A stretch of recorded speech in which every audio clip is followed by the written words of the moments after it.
E se nós podemos aprofundar o que foi dito, de nós estarmos sempre ocupados.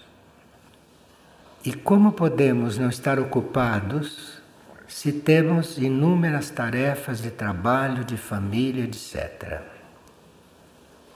Quando nós nos concentramos realmente nos nossos planos internos, quando nós buscamos a nossa essência, nós vamos entrando em um outro tempo. Não completamente, porque ainda não estamos preparados e ainda não é o momento disto ser feito coletivamente.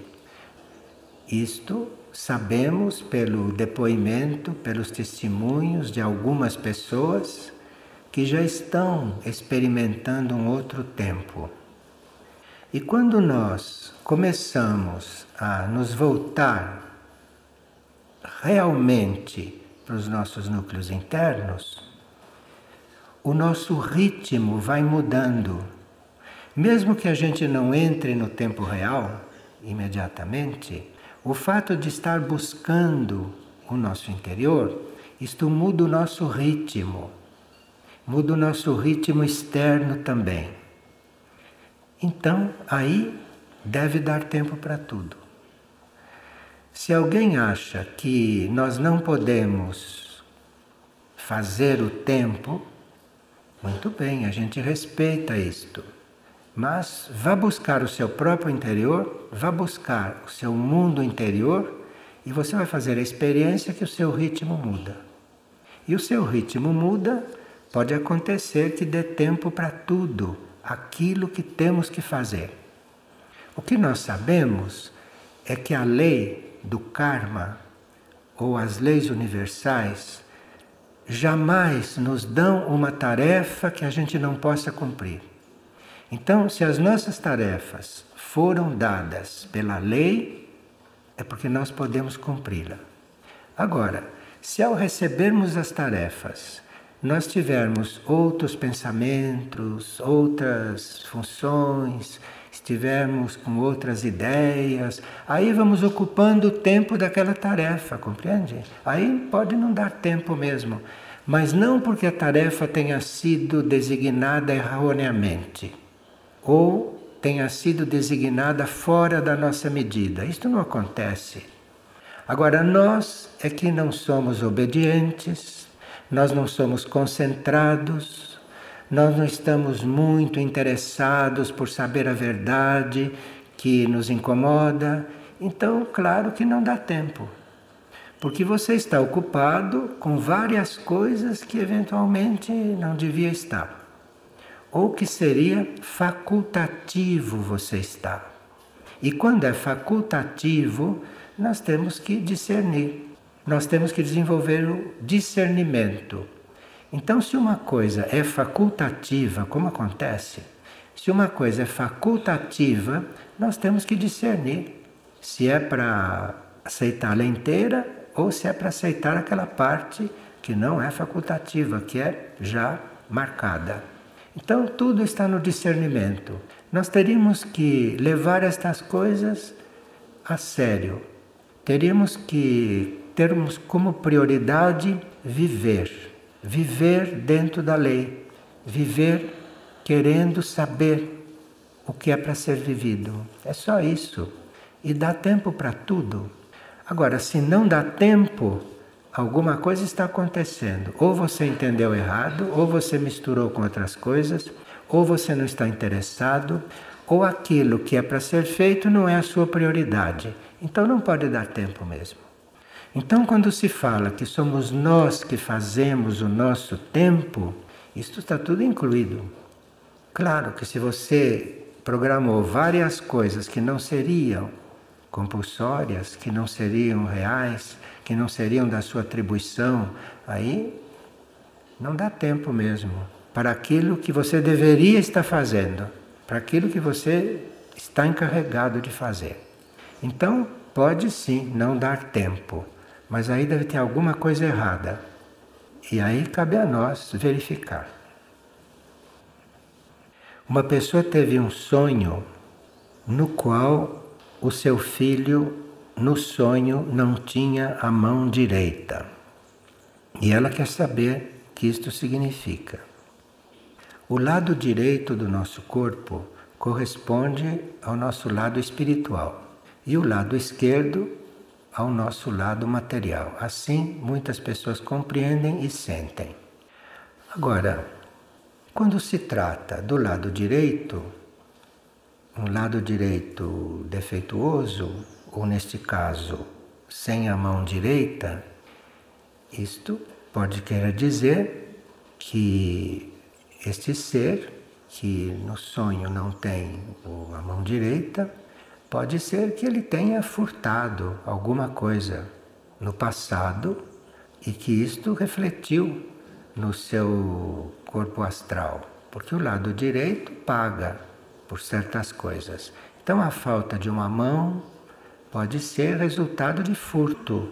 Agora, furto não é só coisa material. Furto é também furto de energia.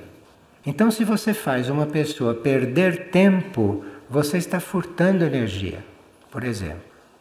Então, se você retém uma pessoa mais tempo do que é necessário, você está furtando energia. Não sei se dela ou sua, da tua tarefa, você está furtando energia. Porque não tem senso de medida. Então, está furtando energia. Então, aí você explique essas coisas para o menino.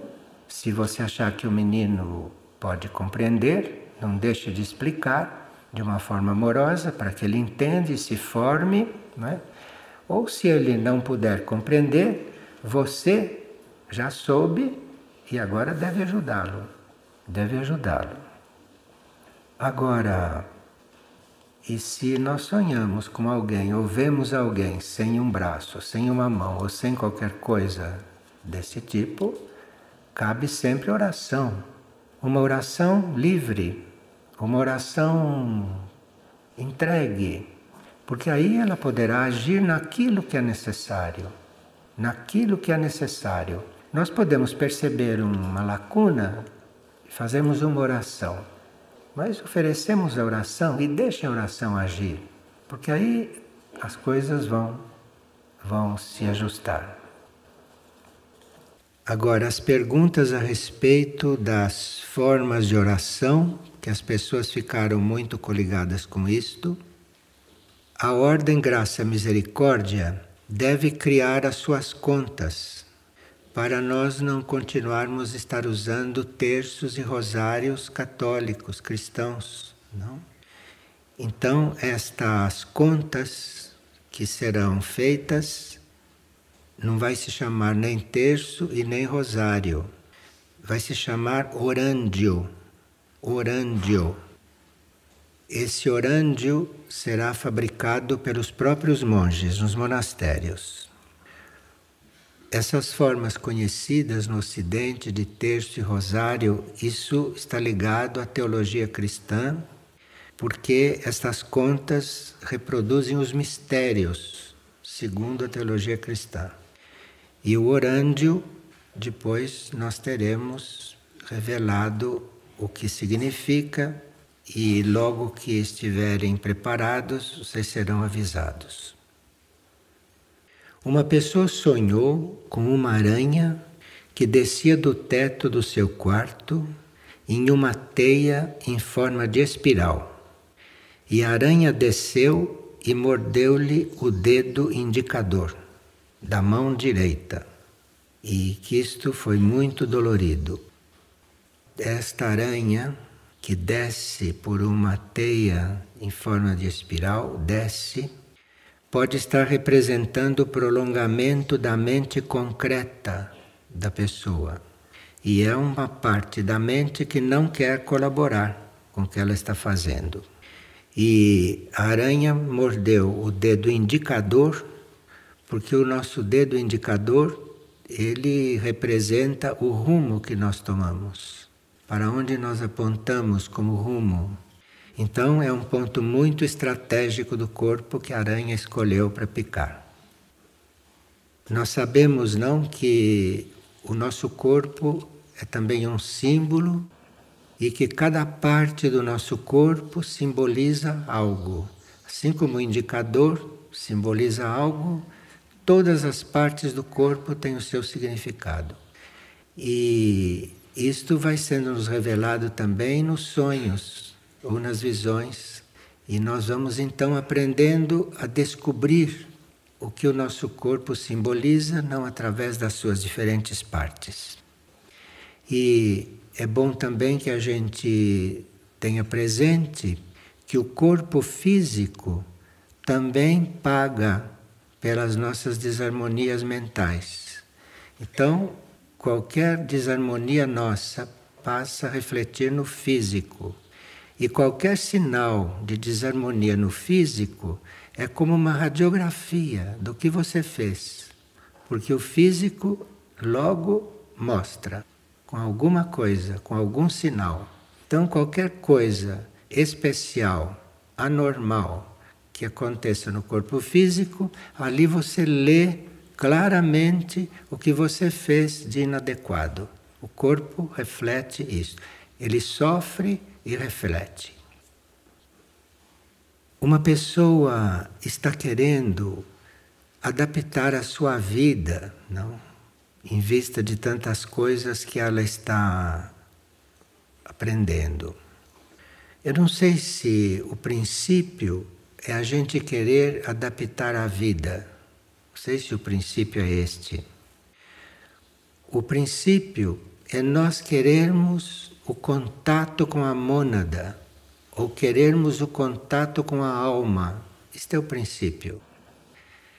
Porque a lei diz, busque primeiro o reino, e todo o resto virá por acréscimo.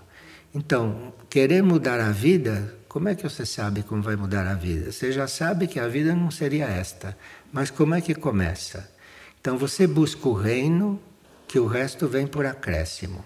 Então você pergunte para a sua mônada, pergunte para o seu espírito, pergunte para a sua alma, pergunte para o seu interior, para o seu nível mais profundo, o que você deve fazer, o que você deve viver. E principalmente pergunte quem você é, porque também nós não sabemos quem somos. Então, quem eu sou? E o que devo fazer? Onde devo estar? Isso devia ser estabelecido na nossa cultura. E se nós poderíamos explicar melhor o que significa o que foi dito sobre Ibês, porque foi dito que Ibês nos lembrou que Figueira deveria ser fundada. Na nossa experiência, a origem deste trabalho aqui em Figueira, isto foi uma inspiração de Ibês do Roncador. Eu nunca tinha ido a Ibês do Roncador, fisicamente, aliás, não fui até hoje, mas Ibês do Roncador estava muito claro e estava nos inspirando. E o que deu esse impulso foi um artigo que saiu na Inglaterra a respeito de Fawcett, aquele explorador que desapareceu lá no Roncador. Ele foi fazer uma expedição e desapareceu. Mas ele tinha uns parentes que sabiam quem ele era, conheciam os interesses dele, e os parentes sabiam que ele não era um explorador normal. Os parentes sabiam que ele se sentia muito atraído pelo Roncador, se sentia muito atraído por Ibês, ele sabia da existência de Ibês. E um dia ele foi fazer a expedição e desapareceu na selva.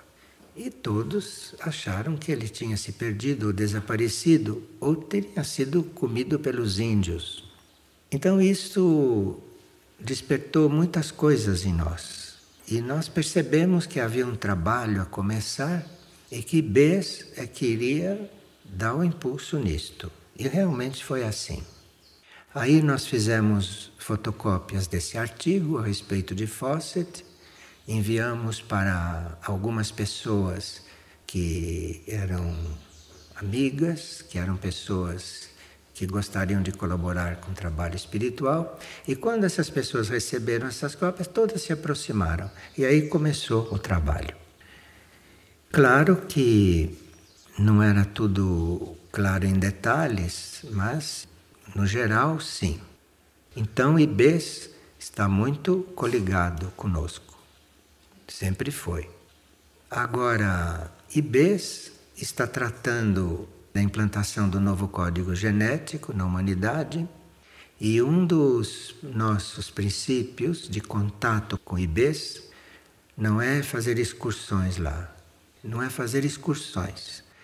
A nossa finalidade é nos coligarmos, porque aquilo representa o desenvolvimento do novo código genético em nós, aqui, né, nesta área do planeta. Como posso saber, pergunta uma pessoa, se estou ou não conectada com a minha mônada? Se você estiver realmente conectada com a sua mônada, você não pode estar vivendo como viveu até agora. Não tem como. A sua vida teria mudado completamente. E quanto mais esse contato se faz, mais a nossa vida fica irreconhecível, irreconhecível, com respeito ao que foi até agora. Então não tem dúvida, se a sua vida continua como está, você não tem conexão, essa conexão que você pensa. Claro que a sua mônada pode estar influindo, pode estar tentando não guiar a sua alma, guiar o seu corpo de luz, né? E você deve estar sentindo os efeitos disso. Agora, conexão clara e direta e bem feita com a mônada, isto significa outra encarnação. Sobra nada do que você era e da vida que levava. Uma vez eu estava estudando os meus sonhos. Naquele tempo eu sonhava muito, diferente de agora, que se eu tenho um sonho por ano é muito. Mas naquele tempo eu sonhava muito. Então eu fui aprender com uma pessoa que já tinha deixado de sonhar, mas que tinha sonhado muito. E eu então fui lá. Então eu sonhava muito e contava os meus sonhos. E era tão interessante que os meus sonhos eram como uma cartilha. Ela me explicava um sonho, aí eu tinha outro que era continuação. Veja como tudo isso é bem organizado. E um dia eu perguntei num sonho, como é o contato com a mônada? E adormeci. Nem bem adormeci, vi a lâmpada do quarto, que era pendente por um fio, eu vi que aquela lâmpada começou a circular assim. E eu olhando aquilo. E a lâmpada girava e não arrebentava o fio. E era uma coisa perfeita. Aquele fio comprido, aquela lâmpada, girava. A uma certa altura girou numa tal velocidade que aí eu dormi mesmo. Perdi a consciência. Aí dormi de verdade. Quando a gente dorme de verdade, não vê nada, sabe? Então isso foi um sonho. Ou uma visão, não sei o que foi. Mas aí me mostrou como era. E realmente é um ritmo inimaginável. E aquele pendente com aquela lâmpada, no fim girava tão forte que é impossível descrever. E não fazia nenhum rumor. Nada. Isso é a minha experiência com a mônada. Como quem diz, olha aqui como tem que andar rápido. E foi fotográfico, não tinha dúvida. Quem se interessa por sonhos e quem vê nos sonhos uma forma de aprender, eu acho que eles começam. Porque os sonhos não são assim soltos e perdidos. O nosso eu interior usa os sonhos para falar conosco. O nosso eu interior usa essa forma para nos conectar, para nos contatar. E a gente vê que o sonho é a forma do nosso eu interior falar conosco, porque não fala dessas coisas daqui. Os sonhos são simbólicos e ajudam você a caminhar. Aí vem do eu superior. Agora, esses sonhos que a gente tem normalmente, isto são coisas daqui que vão se refletindo no nosso ser e se armam com essas histórias. São armações. Ou são passeios que o nosso corpo astral vai fazer, então fica entrando em contato com várias coisas e que aqui aparece como sonhos. Quando é o nosso corpo mental que começa a sair, aí os sonhos vão mudando um pouco. Começam por não serem mais coloridos.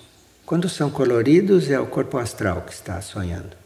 Quando fica branco e preto, já entrou a mente aí. E aí começam os sonhos a ficar branco e preto. E depois eles vão ficando simbólicos.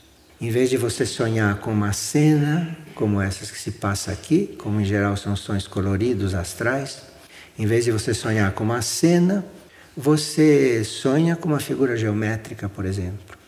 Você sonha com um número branco e preto, hein?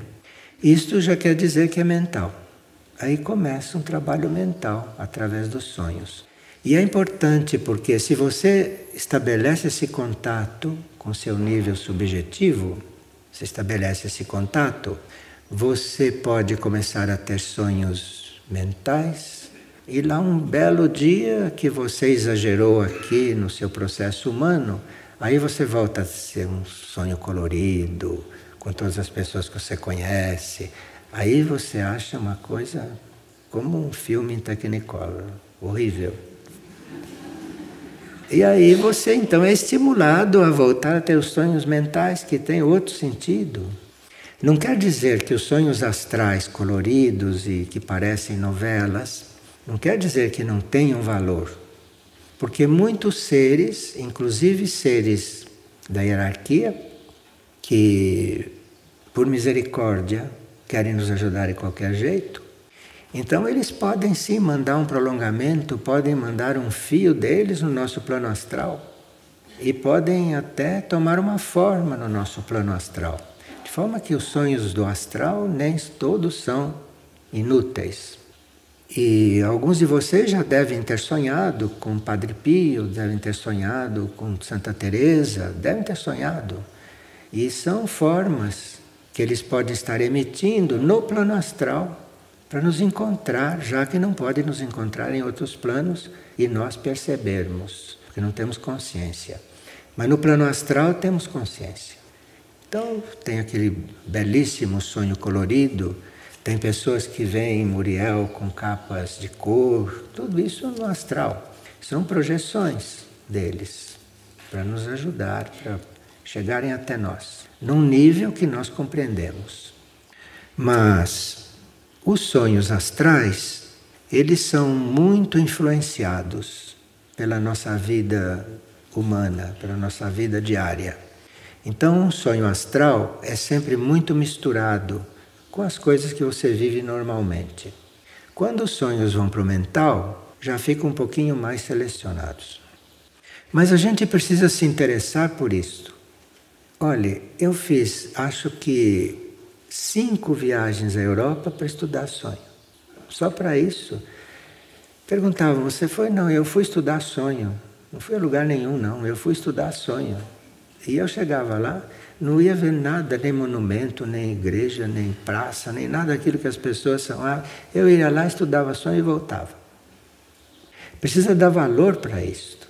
Aí você faz essa trajetória, aprende muita coisa, vê muitas coisas suas de você que nos sonhos não tem como esconder. E ali havia umas pessoas que estudavam sonhos também, não era só eu não. E alguns às vezes entravam em crise, porque eram pessoas honestas e que tinham um sonho muito claro que estavam roubando, por exemplo, que estavam furtando, e entravam em crise. Aí o instrutor dizia, mas então você não está pronto para ter sonhos, porque se você entra em crise quando vê uma coisa que você acha que não é, nem peça para ver sonhos, porque nos sonhos você vai estar de cara com você. No sonho não tem controle, você vai ver exatamente o que você é. Supondo que o sonho mostre tudo, né? Que não seja só uma pequena mostrinha. Hoje, diz uma pessoa, acordei de um sonho com a seguinte imagem simbólica relativa ao Parque Francisco de Assis. Parque Francisco de Assis, não é? É o Parque dos Animais, lá em Lavras.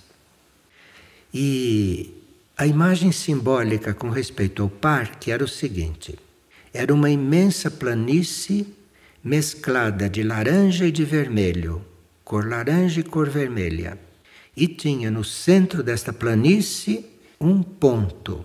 E ao lado deste ponto havia o número 13. Veja, aqui é um sonho onde havia a cor laranja, a cor vermelha, e era ao mesmo tempo um sonho simbólico. E ela gostaria de compreender esta mensagem. Bem, quando eu recebi isto, o que me veio foi que o Parque Francisco de Assis é um lugar onde o instinto animal pode ser transformado em emoção, porque os animais são instintivos e os animais têm condições de se tornarem emotivos. Nós não teríamos mais que ser emotivos, porque emoção é do animal. Nós devemos já estar no outro nível, mas somos emotivos. Instinto que vai sendo transformado em emoção. Isto é, o Parque Francisco de Assis, um lugar para a evolução dos animais. A cor laranja, neste sonho ou neste contexto, pode estar significando emoção. E a cor vermelha pode estar simbolizando o lado instinto. Então, ali existe um parque que é instinto e começo de emoção, para nós trabalharmos. E o número 13, que é o que explica tudo, o número 13 ali significaria matéria que deve entrar em harmonia. Então, aquele parque Francisco de Assis, que parece que é recolher cachorros da rua e colocar lá, é muita coisa. E aí nós teríamos que dar um pouco mais de atenção àquele parque, não? Porque ali parece que estão chegando seres cujo material deve entrar em harmonia. Eles devem entrar em harmonia como material. E aí, de repente, existe ali muito resgate a ser feito. Porque o resgate não é só pegar o animal da rua e colocar no parque. Depois é que vai começar o resgate. Depois é que vai começar o animal ser trazido para cima. Isto é, ele ir sendo tratado com tal amor que ele se levante do nível instintivo para se emocionar com você. Enfim, para te amar. Então aquilo é um laboratório.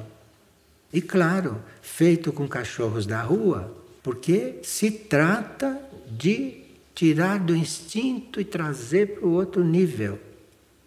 Então este sonho foi muito bom. E esse sonho foi tido por uma pessoa que colabora com o parque. Então ela pode se dedicar ao parque com muito mais certeza. Que evidentemente ela deve ter uma tarefa lá.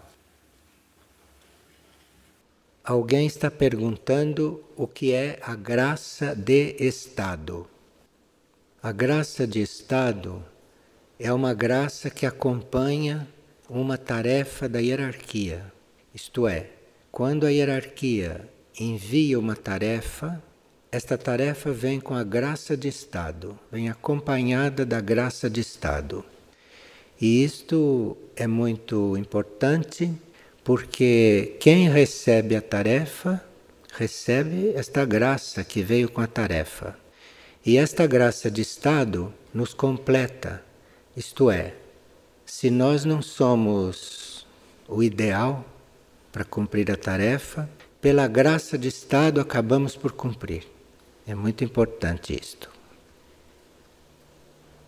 Agora aqui perguntam como fica a hierarquia Antuak, que regia Figueira, com a presença de Amunakur, que passou a reger Mirnajá para proporcionar a união de Mirnajá com Mistritlan.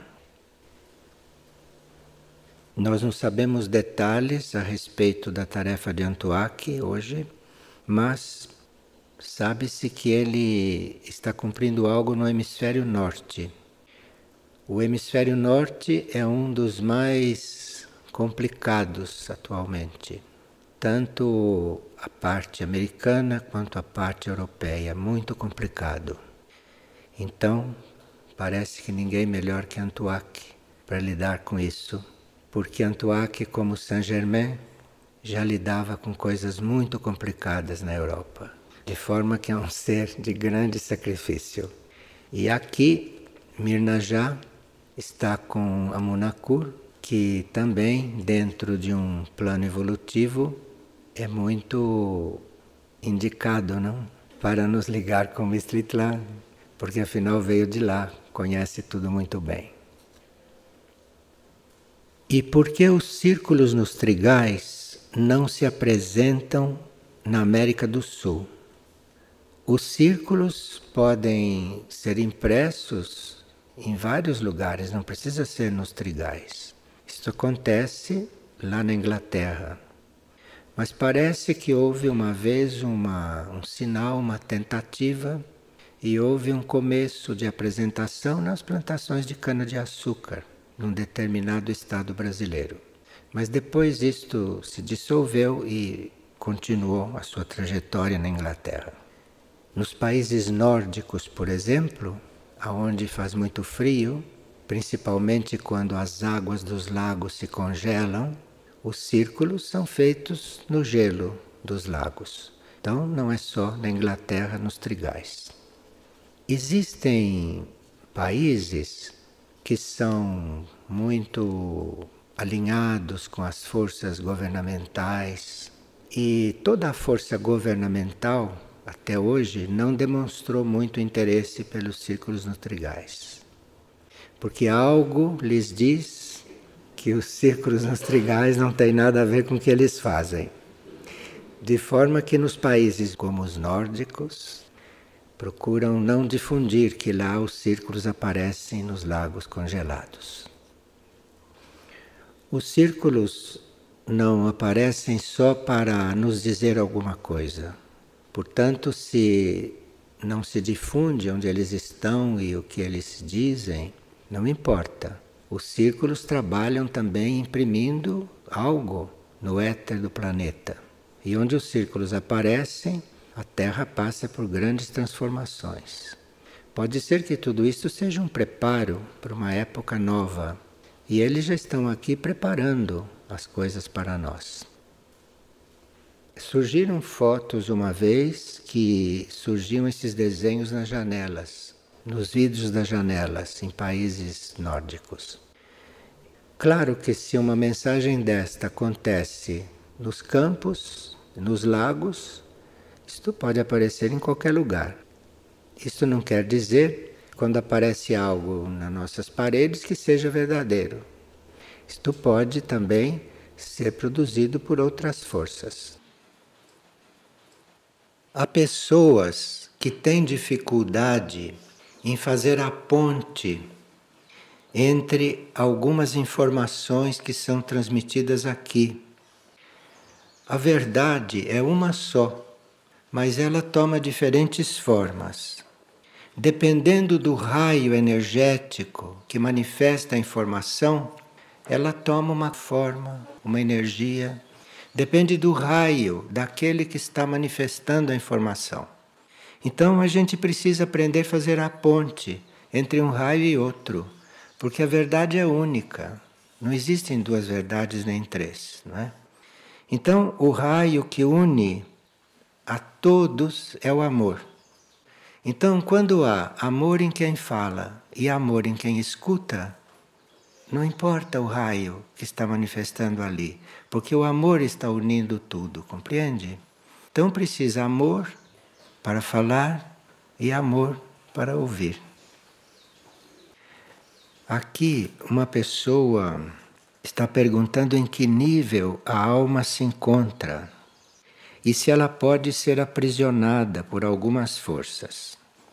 Olhe, você pegue a página 306 do glossário esotérico. E lá tem um esquema, um gráfico, que mostra o nível da alma no nosso ser. E mostra em que nível que a alma está atuando neste sistema solar, neste universo. Você ali pode ter uma ideia disso. Nós chamamos de quarta dimensão. o lugar onde a alma está. Mas você olha o gráfico todo que você vai entender melhor. Agora, se a alma pode ser aprisionada, pode sim. Certas forças involutivas podem não só aprisionar a alma, como outras forças podem até levar a alma embora. Então é preciso muita oração, principalmente nesses tempos, é preciso muita humildade e é preciso um exercício contínuo de trazer a mente para o coração. Como é que se traz a mente para o coração? Tem muitas formas, cada um encontra o seu caminho para fazer isto. Mas se a sua mente está lhe dizendo alguma coisa, se a sua mente está insistindo, porque existe um corpo mental, não é? Que é insistente também. Assim como tem o corpo físico, tem o corpo mental.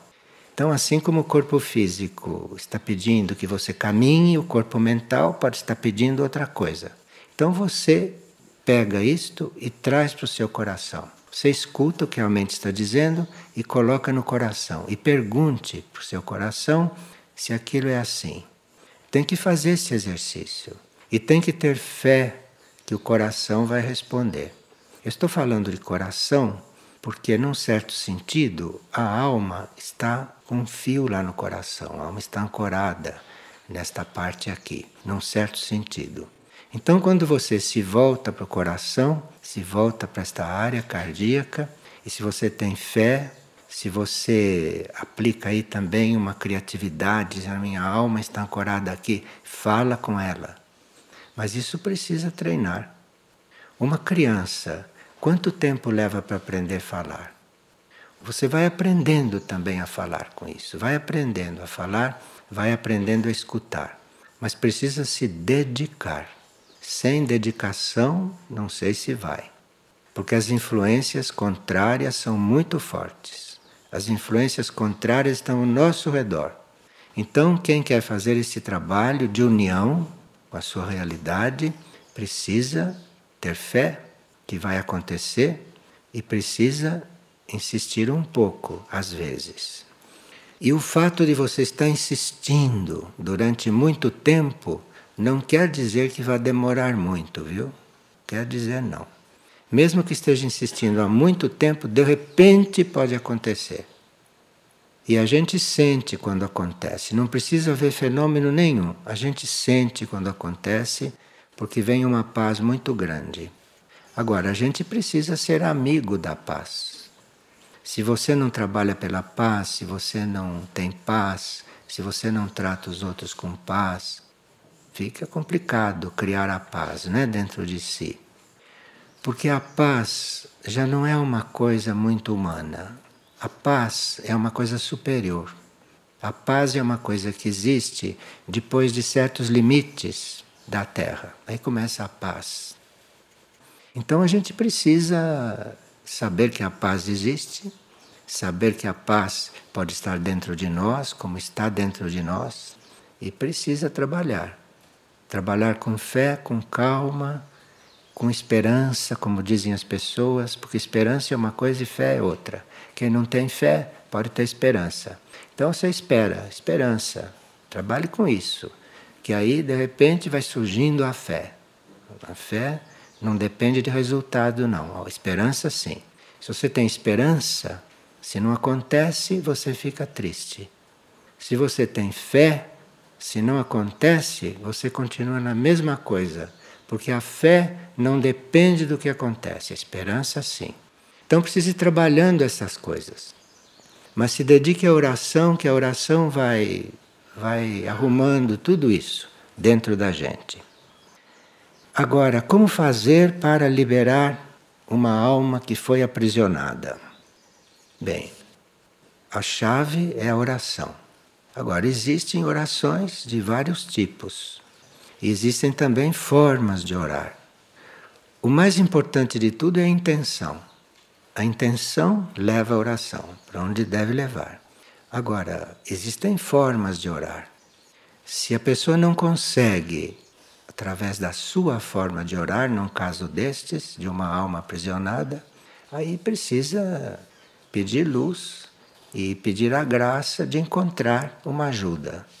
E essa ajuda tanto pode vir em sonhos, como pode vir subconscientemente, como pode vir inconscientemente e como pode vir também fisicamente.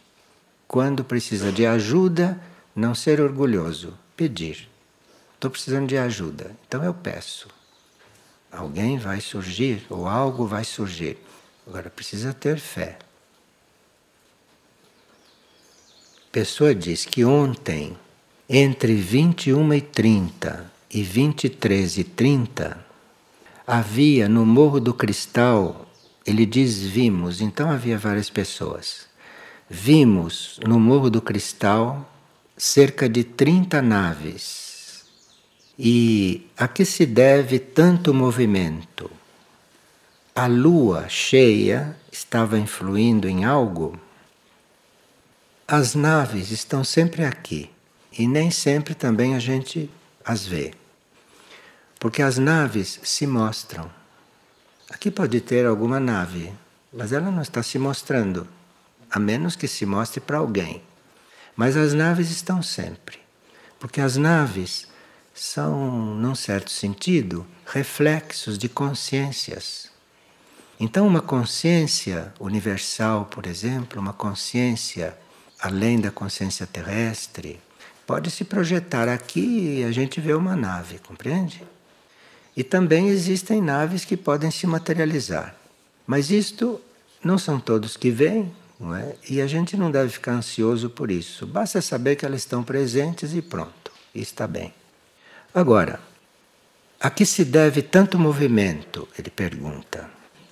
Bem, se todas essas naves se mostraram naquele horário, é porque devia estar havendo uma certa operação. Não quer dizer que a operação estivesse acontecendo lá no Morro do Cristal. A operação podia estar acontecendo do outro lado do mundo e ser refletida no Morro do Cristal, compreende? Então pode ter se refletido lá. E uma operação pode ser de um centro planetário, porque existem também naves intraterrenas, né? Então, uma operação pode ser de centros planetários, podem ser operações também extraterrestres e assim por diante. Se Mirna já está participando de uma operação dessas, por exemplo, então ela pode se refletir aqui, pode ser um reflexo, como pode ser uma operação que estivesse acontecendo lá. Mas isso tudo não importa. O importante é que esteja acontecendo algo. Então a gente se põe unido, só isso. E seja onde for, não é, que a coisa está acontecendo, você se põe unido. Você está presente, eventualmente pode estar até colaborando. Em geral, quando estas coisas se mostram, em geral, quando a gente vê qualquer coisa, é porque nós temos que aprender algo. Então tem que perguntar, não ficar vendo como está vendo um cinema. Tem que perguntar o que é que eu tenho que aprender aqui, se abre para aprender alguma coisa. Ou então, se não é para você aprender, é para você ajudar, colaborar em alguma coisa. Então diga, no que eu posso colaborar? Provavelmente vai ser orando, ou vai tendo um pensamento positivo, uma coisa assim, incluindo o trabalho, incluindo a coisa. E se a lua, que era ontem plenilúnio, se isto influiu? Eu não creio que as naves necessitem de plenilúnio para fazer uma coisa, não creio. Agora, a lua, como base, pode sim participar de algum alinhamento. Mas aí precisava que houvesse um ser contato ali no momento para saber se a lua participava do alinhamento ou se não era o caso de pensar nisto. E a lua pode sim participar de certos alinhamentos. Há momentos em que a presença da lua faz parte de alguma liturgia. Como podemos ajudar os animais para a sua evolução? Para ajudarmos os animais a evoluírem, nós temos que tratá-los como gente.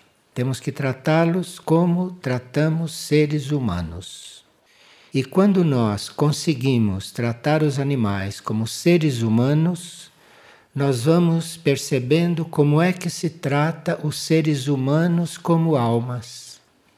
Mas sem tratar os reinos subhumanos de forma correta, nós não conseguimos tratar ninguém dos nossos irmãos humanos como almas.